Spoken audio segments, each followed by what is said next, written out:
கண்காணிப்பாளர் மற்றும் கைத்தறித்துறை துணை இயக்குனர் பேச்சுவார்த்தையில் ஈடுபட்டு வருகின்றனர். என் பேர் தானா குத்தாலிங்கம். நான் Q84 முதலியார் நம்பி நான் சொசைட்டியில் ஒரு மெம்பராக இருக்கிறேன். இப்போ பிரச்சனை என்ன அப்படின்னா, சிறுதுறை வட்டாரத்தில் நெசவு தொழிலே நம்பி வாழ்ந்துட்டு இருக்காங்க மக்கள். இப்போ இந்த கவர்மெண்ட்டு புது ரகம் இதை அறிமுகப்படுத்துது. அது எங்கள் தொழிலுக்கு இழப்பு ஏற்படும். எங்களால் அந்த இதை செய்ய முடியாது. அது மட்டும் இல்லாமல் இப்போ இன்றைக்கி கஞ்சி காய்ச்சி ஊற்றுனது தொழில் இழப்பு ஏற்படுறதுனால இப்போ கஞ்சி காய்ச்சி ஊற்றின சூழ்நிலை வருது. சுமார் ஒரு 3000 குடும்பங்களும் இதை நம்பி தான் வாழ்ந்து கொண்டிருக்கோம். அதனால் கவர்மெண்ட் எப்பயும் போல 40 சேலையே கொண்டு வரணும்னே நாங்கள் வேண்டி கேட்டுக்கொள்கிறோம். கூலி ஓர் கண்டிப்பாக வேணும். அதே போல் வெளியூரில் சேலைகளை கொண்டு வர சொல்கிறது கண்டிப்பாக நிப்பாட்டணும். பினாமி பேரில் உள்ள சிட்டைகளுக்கு வர சொல்ல கண்டிப்பாக நிப்பாட்டணும். பெரிய பெரிய செட்டுகளுக்கு நூல் கொடுத்து நிப்பாட்டணும்.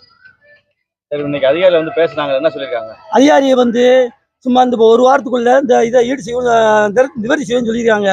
அதை நிவர்த்தி செய்யாட்டி மறுபடியும் எங்கள் போராட்டம் தொடர்ந்து நாங்கள் இது தெரிவித்து மிகப்பெரிய போராட்டம் தொடரும். ஆமாம், மிகப்பெரிய போராட்டம் தொடரும்.